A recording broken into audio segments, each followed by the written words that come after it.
Hello students, so welcome back to the chemistry GUT and now today we are going to discuss about chapter 3rd। तो अब आज हम start करने वाले हैं चैप्टर 3rd जिसका नाम है इलेक्ट्रोकेमिस्ट्री। तो electrochemistry is the third chapter of 12th chemistry. It is very important for numericals, reasoning based questions and math. बहुत ही इंपॉर्टेंट चैप्टर है, स्कोरिंग चैप्टर है, बहुत इजी है, बस कॉन्सेप्ट आपको ध्यान से समझने हैं। तो चलिए स्टार्ट करते हैं इलेक्ट्रोकेमिस्ट्री। तो इलेक्ट्रोकेमिस्ट्री आता क्या है, इलेक्ट्रोकेमिस्ट्री आता कहाँ से है, होता क्या है, डिस्कस करते हैं स्टार्टिंग से।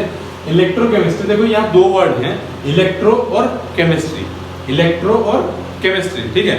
तो इलेक्ट्रोकेमिस्ट्री वो ब्रांच होती है फिजिकल केमिस्ट्री की। ध्यान दीजिए, electrochemistry is that branch of physical chemistry which deals with, जो डील करती है किसके साथ, दो चीजों के साथ, एक electrical energy and the second one is chemical energy. Electrical energy and chemical energy, तो दो तरह की आपकी क्या होती है, एनर्जीज होती हैं, जिनके साथ ये यहाँ पे डिस्कस करने वाले electrochemistry deals with electrical energy and chemical energy, ठीक है। इलेक्ट्रिकल और केमिकल बस दो एनर्जीज का खेल है और कुछ नहीं है पूरे चैप्टर में, ठीक है। देखिए होता क्या है, अब उन्होंने कहा इलेक्ट्रोकेमिस्ट्री एक ब्रांच हो गई जो दो एनर्जीज को इंटर कन्वर्ट करती है। दैट मीन्स कि इलेक्ट्रोकेमिस्ट्री में हम ये पढ़ते हैं कि इलेक्ट्रिकल एनर्जी को केमिकल एनर्जी में कन्वर्ट किया तो क्या हुआ, एंड केमिकल एनर्जी को इलेक्ट्रिकल में कन्वर्ट किया तो क्या हुआ, बस यही पढ़ते हैं। तो इलेक्ट्रोकेमिकल केमिस्ट्री की जो आपकी डेफिनेशन हुई वो ये होगी, electrochemistry is the branch of chemistry, physical chemistry which deals with the conversion of electrical energy to chemical energy और chemical energy to electrical energy, ठीक है। It's okay. अब हमने बात की यहाँ पे, अब यहाँ हम दो तरह की सेल पढ़ते हैं। देखिए यहाँ एक हमारी पढ़ते हैं इलेक्ट्रोकेमिकल सेल, इलेक्ट्रोकेमिकल सेल, और जो दूसरी सेल हम यहाँ 12th में नहीं पढ़ते हैं, फर्दर हायर स्टडीज में पढ़ते हैं, बट मैं डिस्कस कर लेता हूँ। दूसरा होता है आपका इलेक्ट्रोलाइटिक सेल, इलेक्ट्रोलाइटिक सेल। तो हमारे जो दो टॉपिक यहाँ बचे बात करने के लिए, एक हुआ electrochemical cell, electrolytic cell. 12th standard में अपनी एनसीईआरटी बुक में, सीबीएसई का सिलेबस में हम सिर्फ इलेक्ट्रोकेमिकल सेल को डिस्कस करते हैं। अब इलेक्ट्रोकेमिकल सेल होता क्या है, इलेक्ट्रोकेमिकल सेल वो सेल होता है जो, ध्यान दीजिए, इलेक्ट्रिकल एनर्जी बनाता है, किससे, केमिकल एनर्जी, इलेक्ट्रिकल एनर्जी बनाता है विद केमिकल एनर्जी। ऐसी सेल जिसमें केमिकल्स रिएक्शन करके इलेक्ट्रिकल एनर्जी बनाते हैं, उसको आप क्या कहेंगे, electrochemical cell, electrochemical cell, chemical energy से इलेक्ट्रिकल एनर्जी फॉर्मेशन, ठीक है। इलेक्ट्रोलाइटिक में जस्ट अपोजिट टू इट, वहां क्या होता है, केमिकल एनर्जी बनती है, केमिकल एनर्जी बनती है from electrical energy, electrical energy. तो इलेक्ट्रिकल एनर्जी से आपकी क्या बनती है, केमिकल एनर्जी बनती है। ये आपका हुआ electrolytic cell and this was electrochemical cell. बस ध्यान नहीं रखना है कि केमिकल एनर्जी से इलेक्ट्रिकल एनर्जी बनानी है, ठीक है। केमिकल एनर्जी कैसे आई, केमिकल एनर्जी आती है केमिकल इक्वेशन से। कैसे आती है, केमिकल इक्वेशन से। तो एक केमिकल इक्वेशन होगी जिसमें आप केमिकल्स यूज करेंगे और वहां से आपकी इलेक्ट्रिकल एनर्जी की फॉर्मेशन होगी। अब इलेक्ट्रोकेमिकल सेल देखो, आप घर में यूज करते हैं, जो आपका टीवी का रिमोट होता है उसकी जो सेल होती है वो क्या होती है, इलेक्ट्रोकेमिकल सेल। काम क्या होता है, अब उसके अंदर केमिकल्स भरे हैं सेल के, तो वो क्या करेंगे, वो वहां से रिएक्शन करते हैं और वहां से आपकी इलेक्ट्रिकल एनर्जी निकलती है, टीवी चल जाता है। आपके हाथ की घड़ी होती है, वॉच, रिस्ट वॉच होती है, उसकी जो सेल है उसमें केमिकल्स हैं और वहां से वो केमिकल्स रिएक्शन करते हैं और इलेक्ट्रिकल एनर्जी बनती है, आपकी घड़ी का जो सिस्टम है वो चलने लगता है। समझ में आ रही? तो this was electrical chemical cell और यही हम डिस्कस करने वाले हैं। तो हमारा आज का टॉपिक है इलेक्ट्रोकेमिकल सेल। चलिए अब इसका डिस्कस कर लेते हैं अच्छे से। तो इलेक्ट्रोकेमिकल सेल हमारा आज का टॉपिक है। कॉपी और पेन निकाल लीजिए, नोट्स नहीं लिखवाऊंगा, आपको हैंड टू हैंड लिखने होंगे, ठीक है। तो आज का आपका टॉपिक है इलेक्ट्रोकेमिकल सेल, इलेक्ट्रोकेमिकल सेल। बहुत सारी बुक में बहुत डिफरेंट नाम से जानी जाती है ये सेल। तो इसका एक और नाम होता है, ध्यान दीजिए, इसको कहते हैं आप voltaic cell, voltaic cell, voltaic. एक और नाम होता है, आप लिखिए गैल्वेनिक सेल, गैल्वेनिक सेल, ठीक है, गैल्वेनिक सेल। अब ये तीन तरह के जो नाम हैं वो सिर्फ एक ही सेल के हैं, इलेक्ट्रोकेमिकल सेल, उसी का नाम आपका वोल्टाइक है और उसी का नाम आपका गैल्वेनिक है, ठीक है। चलिए अब इलेक्ट्रोकेमिकल सेल कैसे बनती है, तो इलेक्ट्रोकेमिकल सेल में जैसा मैंने आपको भी बताया केमिकल रिएक्शन होगी, केमिकल्स होंगे। अब वो जो केमिकल्स हैं वो रिएक्शन करते हैं, ठीक है। अब ये it has been observed that कि इलेक्ट्रोकेमिकल सेल की कुछ विशेषताएं हैं, कुछ स्पेसिफिक आपकी जो उसके पोस्टुलेट्स हैं वो क्या है कि जो उसमें आपके केमिकल्स होते हैं, उसमें कौन सी रिएक्शन होगी, spontaneous reaction occurs to form electrical energy. अब एक बात देखिए, जिस रिएक्शन में, जिस प्रोसेस में हमें बाहर से एनर्जी देनी पड़ रही है वो स्पॉन्टेनियस है, वो नहीं है, वो स्पॉन्टेनियस नहीं थी, उसको स्पॉन्टेनियस हमने बना दिया, ठीक है। दूसरे केस में क्या है, दूसरे केस में आपने क्या हो रहा है कि नॉन स्पॉन्टेनियस को आप जबरदस्ती स्पॉन्टेनियस बना रहे हैं in case of electrolytic cell, but हम we are discussing ever about electrochemical cell. In electrochemical cell spontaneous reaction occurs. अब you have an example like if you have a reaction between Zn and copper, zinc copper की एक cell है जिसमें आपने zinc use किया है, copper use किया है, तो उस वाली रिएक्शन को जो स्पॉन्टेनियस हो रही है उसको वहां पढ़ते हैं। तो एक बात याद रखेंगे आप कि Zn और Cu के बीच में अगर कोई आप सेल रिएक्शन बना रहे हैं तो उसको आप क्या कहते हैं, it is name as Daniel cell. बहुत सारे बच्चों को कंफ्यूजन होगी ये क्या है, डैनियल, वोल्टाइक, गैल्वेनिक, इलेक्ट्रोकेमिकल। भाई चारों की चारों एक ही चीज है, इलेक्ट्रोकेमिकल, वोल्टाइक, गैल्वेनिक नाम है उसका। Zn और Cu के बीच में अगर आप सॉल्यूशन लेके एक सेल बनाते हैं उसको डैनियल सेल कहते हैं। That means it is an example. Now further if you talk about, अगर मैं दूसरा एग्जांपल यहाँ पे ले लूँ, if I take the example of Ag and Ni, then this is a certain different type of cell which is named can be named by another scientist, but this cell have the same procedure as all the electrochemical cells have. That means it will also being a spontaneous reaction forms electrical energy and also known as voltaic, galvanic और electrochemical cell. चलिए अब ये आपकी बात हो चुकी है इसमें। अब मेन पॉइंट पे आ जाते हैं। मेन पॉइंट हमारा क्या है कि हम डैनियल सेल को ही कह लीजिए, हम डैनियल सेल की डिस्कस करें। तो हमारा टॉपिक आज का हो गया इलेक्ट्रोकेमिकल सेल, जिसमें हमने एग्जांपल लिया Daniell cell. To understand all the process we are going to discuss about the reactions of the cell. Okay, so बहुत ही ध्यान से देखना। अब देखो क्या होता है कि आपके पास दो कंटेनर हैं, we have two containers, this one and this. दो कंटेनर है आपके पास और दोनों में आपने सेम ही सॉल्यूशन भर रखा है। हमने यहाँ भरा CuSO4 and same here CuSO4। Got it? चलिए CuSO4 दोनों तरफ हो गया। अब हमने क्या किया, यहाँ पे दो इलेक्ट्रोड लगा दिए हैं, टू इलेक्ट्रोड्स आ रही है। आगे this is the zinc electrode and this is the copper electrode. Got it? Zinc electrode, copper electrode. अब यहाँ पे अब एक इसको कनेक्ट करने के लिए, दैट मीन्स कि ये सर्किट कंप्लीट करने के लिए ये पता हमें चले कि इलेक्ट्रिकल एनर्जी बन रही है, तो हमने क्या किया, एक वायर यहाँ पे लगा दिया इन दोनों इलेक्ट्रोड्स में। जैसे ही वहां से करंट जनरेट होगा तो वहां पे हम बल्ब लगा सकते हैं, हम यहाँ बल्ब लगा सकते हैं, हम यहाँ गैल्वेनोमीटर लगा सकते हैं। तो वो ये आपको इंडिकेट, एमीटर करा सकते हैं, तो वो आपको इंडिकेट कर देगा कि यहाँ पे करंट आ रहा है। ठीक है, तो हमने यहाँ एमीटर लगा दिया। चलिए एमीटर आपको करंट यहाँ बता देगा, फिजिक्स में आपने पढ़ा होगा। अब होता क्या है कि यहाँ पे Zn है और यहाँ पे Cu है। अच्छा याद करिए, मैंने आपसे कहा था कि this reaction in which the reaction which occurs in this process is a spontaneous reaction। तो spontaneous मतलब हमारे हाथ में कुछ नहीं है, वो रिएक्शन खुद का खुद हुई है। अब देखो होता क्या है कि Zn जो है जिंक अपने कैटायंस इसमें लूज करता है। कैटायंस जिंक के इलेक्ट्रोड से निकलकर इसमें आने लगते हैं। Got it? और यहाँ पे क्या बचता है, यहाँ पे सिर्फ बचता है तो इलेक्ट्रॉन्स। अच्छा एक बात बताइए, Zn है, Zn जब इलेक्ट्रॉन्स लूज करेगा, दैट मींस कैटायन फॉर्म में जाएगा, तो उतने ही इलेक्ट्रॉन भी तो वहां से निकलेंगे। ये समझ आ रही है आपको? उतने ही इलेक्ट्रॉन वहां से निकलेंगे। तो ये आपका जो है इलेक्ट्रॉन्स वहां पे निकल रहे हैं। अब यहाँ से इलेक्ट्रॉन्स ऐसे जा रहे हैं, इलेक्ट्रॉन्स ऐसे जा रहे हैं, इलेक्ट्रॉन्स यहाँ आ जाएंगे। अच्छा यहाँ पे जो कॉपर है, कॉपर का कैटायन Cu2 पॉजिटिव यहाँ है। अब जैसे ही होता गया है कि जो इलेक्ट्रॉन्स हैं these electrons, this is the direction of electrons from this to this, okay। अब यहाँ पे जो आपके नेगेटिव वाला इलेक्ट्रोड है उसको मैंने क्या कहा, एनोड, क्या कहा उसको, एनोड, और जो आपका पॉजिटिव वाला है उसको मैं क्या कह रहा हूँ, कैथोड। अब वो पॉजिटिव होता कैसे ये याद रखिए। अब देखो क्या हो रहा है, इलेक्ट्रॉन्स आ रहे हैं, इलेक्ट्रॉन्स आ रहे हैं कि Cu पॉजिटिव यहाँ है, Cu पॉजिटिव उन इलेक्ट्रॉन्स को देखते ही उनकी तरफ अट्रैक्ट हो जाएंगे। अट्रैक्ट होने के बाद यहाँ पे in the form of copper, ये आपका जो कॉपर है, कॉपर है ये, कॉपर जो है वो आपका डिपॉजिट हो गया ऑन द कॉपर इलेक्ट्रोड।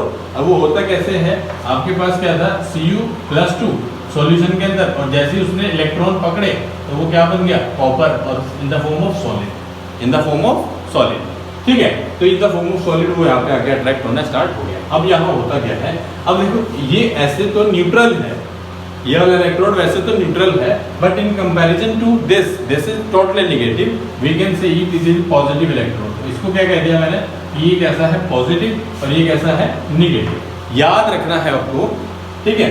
अब देखो होता क्या है। अच्छा एक बात बताओ, आपने पढ़ा होगा 11th क्लास में, this is the spontaneous reaction and it is also a type of redox reaction. Redox reaction क्या होता है, redox reaction is a reaction in which oxidation and reduction takes place simultaneously. अब कहाँ oxidation हो रहा है और कहाँ रिडक्शन हो रहा है, देखो जरा, यहाँ से इलेक्ट्रॉन्स लूज हुए हैं, इलेक्ट्रॉन्स लूज हुए हैं, that means oxidation takes place on zinc electrode, and यहाँ पे इलेक्ट्रॉन्स गेन करे हैं, इलेक्ट्रॉन्स गेन करे हैं इलेक्ट्रोड ने, that means the reduction take place at cathode side, okay. तो यहाँ से आपको एक बहुत छोटी सी बात आपको याद रखनी है, आपको याद रखना है loan, LOAN, LOAN, L for left, O for oxidation, left side में ऑक्सीडेशन होगा, A means anode and N means negative, left oxidation, anode, negative, ठीक है। अब इसके साथ साथ अब क्या होता है, अब आपने देखा होगा कई बार क्या होता है कि आपके, कई बार क्या, हर बार ऐसा होता है कि जो आपकी सेल होती है, जो आप डेली यूज में यूज कर रहे हैं, वो क्या होती है, कुछ टाइम बाद काम करना बंद कर देती है, काम करना बंद कर देती है। अब आप क्या लगता होगा, क्या हुआ है इसके अंदर, उसके अंदर रिएक्शन खत्म हो गई, रिएक्शन बंद हो गई, कैसे खत्म हो गई है। अब मुझे एक बात बताओ, यहाँ से कंटिन्यूसली इलेक्ट्रॉन्स इधर जा रहे हैं, और इसमें अगर मैं कहूँ कि यहाँ हमने जो CuSO4 लिया था वो 1 मोलर कंसंट्रेशन का लिया था, तो एक कंडीशन ऐसी आएगी कि सारे के सारे कॉपर यहाँ डिपॉजिट हो चुके होंगे, तो हाँ है ना, डिपॉजिट हो चुके होंगे, डिपॉजिट हो चुके होंगे, तो फर्दर यहाँ से जो इलेक्ट्रॉन्स आएंगे उसको, इलेक्ट्रॉन्स को यहाँ पे इलेक्ट्रोड में आने ही नहीं देगा, कौन, ये सॉल्यूशन, क्योंकि इस सॉल्यूशन में पॉजिटिव चार्ज ही नहीं रहेगा, सारे जो है SO4 नेगेटिव यहाँ बचेंगे, तो सारा नेगेटिव सॉल्यूशन हो जाएगा, तो वो क्या करेगा, उसको रिपेल करेगा। इसी तरह सेम यहाँ पे क्या होगा, जब उसने Zn2 पॉजिटिव यहाँ देता रहा और Cu पॉजिटिव भी थे वहाँ, एक टाइम ऐसा आएगा पॉजिटिव चार्ज सारा सॉल्यूशन में ज़्यादा हो जाएगा, तो पॉजिटिव रिपेल करेंगे, ठीक है। जब पॉजिटिव रिपेल करेंगे, Zn यहाँ नहीं आ पाएगा, Zn नहीं आया, इलेक्ट्रॉन नहीं गए, सेल का जो वर्किंग था वो स्टॉप हो जाता है। तो आपका ऐसे क्वेश्चन कई बार पूछा गया है कि why electrochemical cell stops working after some time, तो ये रीजन है कि कॉपर इधर से खत्म हो जाएगा तो सेल रीस्टॉप हो जाएगी, या इधर से ये रिपेल करेगा। अब इस प्रॉब्लम को सोल्व करने के लिए हमारे पास एक और चीज होती है इसमें, जिसको आप क्या कहते हैं, जिसको आप कहते हैं सॉल्ट ब्रिज। क्या कहते हैं बच्चे, सॉल्ट ब्रिज। ये होता है आपका सॉल्ट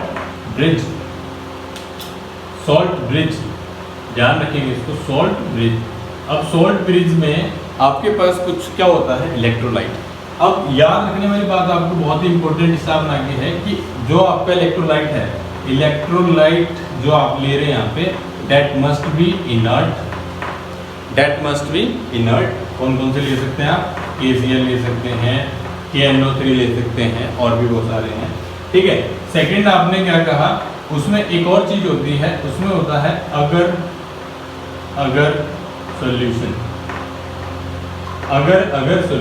तो मतलब क्या है कि अगर मैं यहाँ KCl ले लूँ अगर मैं KCl ले लूँ, तो इस अगर सॉल्यूशन का क्या काम है, इस सॉल्यूशन का काम है कि इसकी मोबिलिटी यहाँ बढ़ा दे। अगर सॉल्यूशन एक ऐसा होता है जैसे पाउडर फॉर्म में, तो उसका काम ये होता है कि इसको सेमी लिक्विड बना दे। सेमी लिक्विड मतलब पूरी तरह से लिक्विड भी नहीं है, क्योंकि पूरी तरह से लिक्विड भी नहीं है, और जिलेटिन भी ले सकते हैं यहाँ पे आप, तो इसका क्या है कि ये आपका सेमी लिक्विड है। दैट मीन्स कि इसका काम क्या होता है, इसका काम होता है इलेक्ट्रिकल न्यूट्रलिटी आप इसमें बनी रहे, इलेक्ट्रिकल न्यूट्रलिटी आपकी बनी रहे। अब आप इसमें ज़्यादा पॉजिटिव चार्ज आ जाएंगे तो यहाँ से क्या होगा, आपके जो Cl नेगेटिव है वो अंदर यहाँ से आने स्टार्ट हो जाएंगे। जैसे आपने Cl नेगेटिव यहाँ भेजे तो पॉजिटिव नेगेटिव न्यूट्रलिटी मेंटेन हो गई। इधर से क्या होगा, इधर से आपका K पॉजिटिव आने शुरू हो जाएंगे और आपके इसमें SO4 2 नेगेटिव ज़्यादा थे तो मेंटेलिटी इनर्ट हो गई। लेकिन इनर्ट का क्या मतलब है, इनर्ट का मतलब बहुत इंपॉर्टेंट है बच्चे। इनर्ट का मतलब ये होता है कि जो यहाँ कैटायन है, ये आपके एनायन है, वो दोनों क्या हो, वो दोनों एक दूसरे से रिएक्शन करके वहाँ प्रेसिपिटेट न बना लें। ठीक है, इनर्ट का मतलब है नॉन रिएक्टिव। लेकिन देखो इस कंडीशन में क्या होता है, Zn है Cl है, तो यहाँ ZnCl2 बन सकता है। कैसे, Zn2 positive plus 2 Cl negative, तो यहाँ से आपका ZnCl2 बन सकता है। But the main thing is कि ZnCl2 जो है वो सोल्यूबल होता है, सोल्यूबल होता है तो उसका पता नहीं चलेगा आपको। ठीक है, उसका आपको यहाँ पे पता नहीं चलेगा। लेकिन अगर मैं यहाँ पे आपकी जो सेल सपोज करिए किसकी है, Ag की है, AgNi वाली आपकी सेल है, तो यहाँ Ag जब होगा और वो Cl ले लेगा तो AgCl बन जाएगा। और AgCl you know very well it is form of white precipitate. वो AgCl जो है वो व्हाइट प्रेसिपिटेट का होता है सिल्वर क्लोराइड, तो वो आपको वहाँ पे सेल में अलग से दिखेगा। इसी वजह से वो कह रहे हैं ये इलेक्ट्रोलाइट कैसा लेना है, इनर्ट लेना। तो ये सब चीज़ आपके समझ में आई।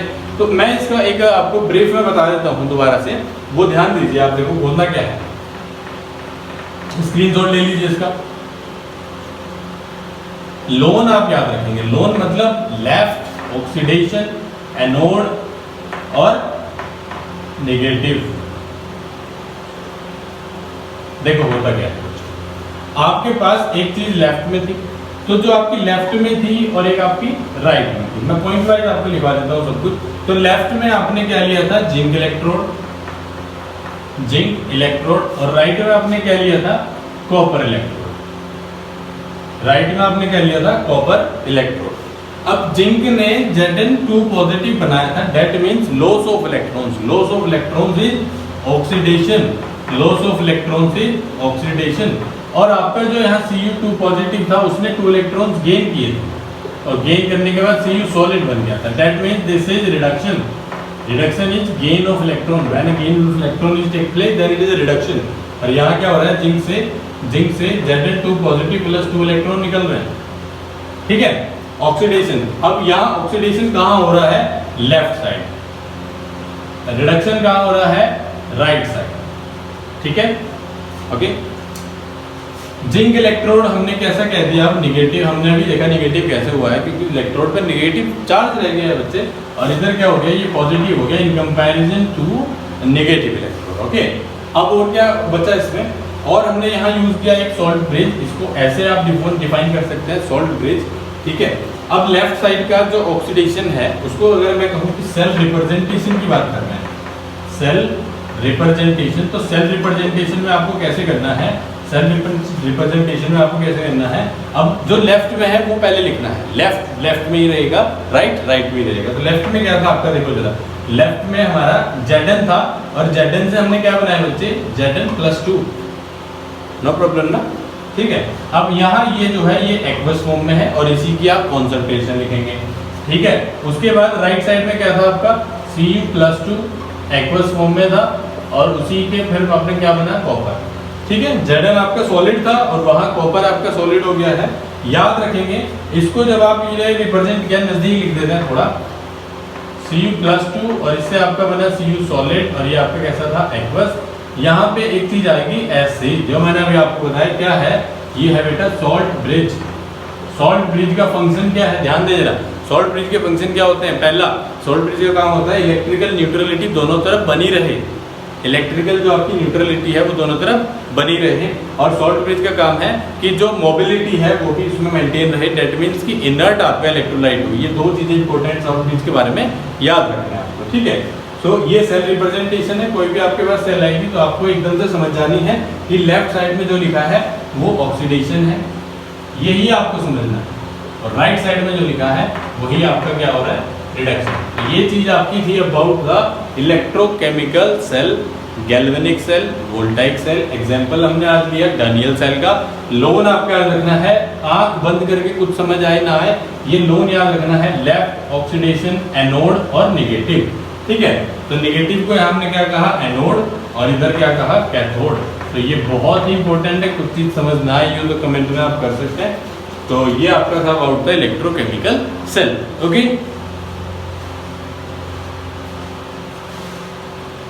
इलेक्ट्रोड पोटेंशियल, देखो इलेक्ट्रोड पोटेंशियल होता क्या है। आपके पास क्या था, आपके पास एक ऐसे कंटेनर था, एक दूसरा कंटेनर था, उसके अंदर एक इलेक्ट्रोड था, इधर एक इलेक्ट्रोड था, और यहाँ पे आपका एक सॉल्यूशन था, ठीक है। Now this solution said to be what, electrolyte. मैं इसको कह देता हूँ electrolyte. Solution is electrolyte, okay, because it dissociate into two ions, okay, and this is electrode, this is electrode. So now you have to try to understand, बहुत ध्यान दीजिए आप, electrode potential की बात कर रहे हैं। तो what is electrode potential? Electrode potential क्या होता है? It is the potential difference, ध्यान दें, it is the potential difference between this electrode and the electrolyte. जो चार्ज सेपरेशन है बिटवीन इलेक्ट्रोड और जो आपका इलेक्ट्रोलाइट है, ये आप कह सकते हैं जो पोटेंशियल डिफरेंस है between electrode and electrolyte is known as electrode potential. इसी को आप क्या कहते हैं, अपना इलेक्ट्रोड पोटेंशियल। अब अगर हम बात करें दिस साइड की, तो दिस साइड क्या हो रहा था, ऑक्सीडेशन, लेफ्ट साइड ऑक्सीडेशन हो रहा था, और इधर क्या हो रहा था, रिडक्शन। अब दोनों तरफ सेल जो इसमें रिएक्शंस होती हैं, इधर रिएक्शन क्या होती है आपकी, कि Zn +2 इलेक्ट्रॉन, और इधर C+2 electron gives C। So this is reduction half cell, इसको आप reduction half cell कह सकते हैं, and this is known as oxidation half cell, oxidation half cell, left half cell, right half cell, oxidation half cell, reduction half cell, anode half cell, cathode half cell, कुछ भी आप इसको कह सकते हैं। तो ये हमने देख लिया था कि रिडॉक्स रिएक्शन का 2 पार्ट, ऑक्सीडेशन रिडक्शन, जो आपने 11th में पढ़ा था, वो दोनों यहाँ पे कैसे कैसे क्या हो रही है, रिएक्शन यहाँ फॉलो हो रही है। तो हमने कहा इलेक्ट्रोड पोटेंशियल क्या है, electrode potential is the potential difference between electrode and electrolyte, electrode and electrolyte, okay. तो ये आपने पढ़ लिया यहाँ पे। अच्छा चलिए आगे हम बात करते हैं इलेक्ट्रोड पोटेंशियल। अब आपके पास एक चीज आती है यहाँ पे, अब इसको आप कह सकते हैं ऑक्सीडेशन पोटेंशियल। भाई ऑक्सीडेशन वाला जो इलेक्ट्रोड है उसको आपने क्या किया, ऑक्सीडेशन पोटेंशियल, और इसको क्या कह दिया, reduction potential. This is known as reduction potential, this is known as oxidation potential, okay. अब यहाँ एक और टर्म आती है आपकी, ये है सेल पोटेंशियल, सेल पोटेंशियल। चलिए इसको लिखिए पहले जल्दी, स्क्रीनशॉट ले लिया। चलिए अब हम बात कर लेते हैं सेल पोटेंशियल की, थोड़ी ना अलग से बात कर लेते हैं बेटा, सेल पोटेंशियल। तो सेल पोटेंशियल होता क्या है, सेल पोटेंशियल, ठीक है। हमारा आज का टॉपिक दूसरा हो गया सेल पोटेंशियल। देखो सेल पोटेंशियल को क्या कहते हैं, अभी हमने इलेक्ट्रोड पोटेंशियल पढ़ा। What is electrode potential? Electrode potential is the potential difference between electrode and the electrolyte. Got it? बहुत ध्यान से। सेल पोटेंशियल क्या हुआ कि जो आपके 2 इलेक्ट्रोड्स हैं, एक जिंक का और दूसरा कॉपर का, तो the potential difference between 2 electrodes, समझ आ रहा है, potential difference, potential difference, this is the potential difference between 2 electrodes, zinc and copper is known as cell potential and it is also known by electromotive force। इसको ही आप क्या कहते हैं, electromotive force, EMF। इसी को आप क्या कह सकते हैं, EMF। होता क्या है, denoted by E cell, denoted by E cell and it is equals to. अच्छा एक बात बताओ, कैथोड वाला कैसा था, पॉजिटिव, एनोड वाला कैसा था, नेगेटिव।